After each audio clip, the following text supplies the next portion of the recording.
Never buy a property with tenants in situ unless you're looking for Ras Club trouble route, boy. So as you know already, I've recently completed on my 5th property. But even during that time, I was also looking at buying a 6th property, just a little 1-bed flat.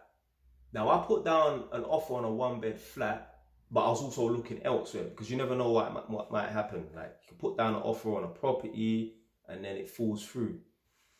So I was looking at a flat that had a similar layout.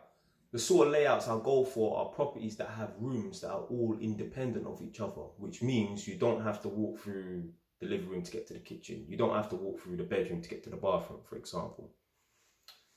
So the first property that I put down an offer on, that eventually fell through. So I was looking at some other property and I forgot to read the small print. I just phoned the estate agent. Because what I always do is before I even waste my time admiring the pictures, I go straight to the floor plan. If the floor plan don't meet the sort of layout that I want, I'm not even bothering. Phoned up the estate agent. I said, yeah, the price is reasonable, whatever. So we're talking about the property and that. And he said, just so you know, the property comes with tenants in situ, which means they're not willing to leave the property. And I have a big problem with that. And you got to read in between the lines. When you see on Zoopla or Rightmove tenants in situ, that means that at some point a conversation had been had between the estate agent, the landlord, and the tenant. And basically, obviously every situation is different. But I'm saying that likely the tenant said, I'm not moving. I'm not leaving this property. If you want to sell this property, you need to sell this property to another landlord, but I'm not vacating the property. I have a fucking problem with that. Because that must be the case. And I'm not saying that the tenant has refused and stopped paying rent. No, the tenant probably is still paying rent potentially. But what I'm saying is, if you line up 1,000 people that want to buy properties, you've got 1,000 people that want to buy properties. 15% of those people, yeah, they are probably investors like me. Most people that want to buy a property to live in. So I would say, if you line up 1,000 people, 850 of them want to buy a property to live in. The other 15%, 150 of them, they're probably investors. Yeah, people that want to buy multiple properties and that. So that means by you selling the property with tenants in situ, you've blocked out 85% of the population that could potentially buy your property. Why the hell would you do that? So that means by default, a conversation must have been had where the tenant said, no, I'm not leaving this property.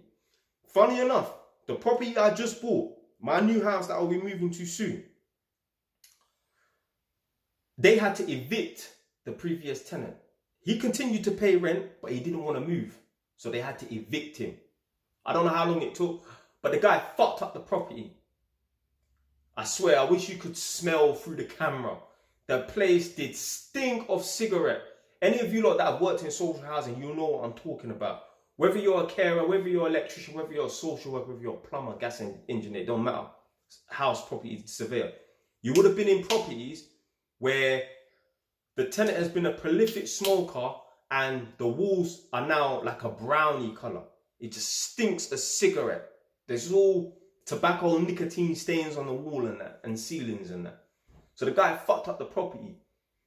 And yeah, it just goes to show like, well, you are going to be in problems in that if you've got a tenant with that sort of mindset. You're going to be in problems if you've got someone in the property that's saying, no, I'm not leaving. What sort of mentality is that? Like I've said in previous videos, I've met people on this contract who have said the reason why I'm in a council house is because that cunt of a landlord decided to sell the property. So I decided I didn't want to move. How mad is that? Fucking crazy, man. So me, when I see that there's tenants in situ, nah, I'm not interested. I will buy a property and rent it out, but I will find my own tenants. I don't want them feeling that they've got more authority over me. I don't want them feeling that they know the property better than me. Because that's what's going to happen. Imagine you as a landlord go and buy a property that they've had tenants there for 5 years. They feel like it's their house. They know the house better than you. Like I say in many of my videos, they know what doors creak from what doors don't creak. They know that when they flush that toilet, there's a horning sound 2 minutes later because the water's got water hammer problem. They know what floorboards make funny noises and that. They know more about the property than you. They know that fucking tap has been dripping for the last 3 years because it needs new washers, but no one can be bothered to come out and sort it out. So you're putting yourself in a weaker position buying a property with tenants in situ. I mean, I ain't buying out no property and renting out the whole entire property. I'm renting out rooms. I gotta make my tenants feel like, yeah, anytime a stranger can turn up, anytime the landlord can turn up. Because what's what happens? When people get too comfortable, they don't want to fucking move. So, and if they don't want to move, they may just stop paying rent and that. So, yeah, never buy a property with tenants in situ. Even if you're gonna buy the property, obviously to rent it out, go and find your own tenants. Do not buy a property and rent out the whole entire property. Always rent out rooms or do Airbnb. This was it section 21 and that? Yeah, it's gonna mash up a lot of landlords and that as well, man. So yeah, I mean it won't affect me because obviously I rent out rooms and that. But if I did rent out the whole entire property, yeah, man, it would be problems still if the tenant decides to not pay the rent, obviously. Anyway, man, that's it, man. Tell you what, it's ton.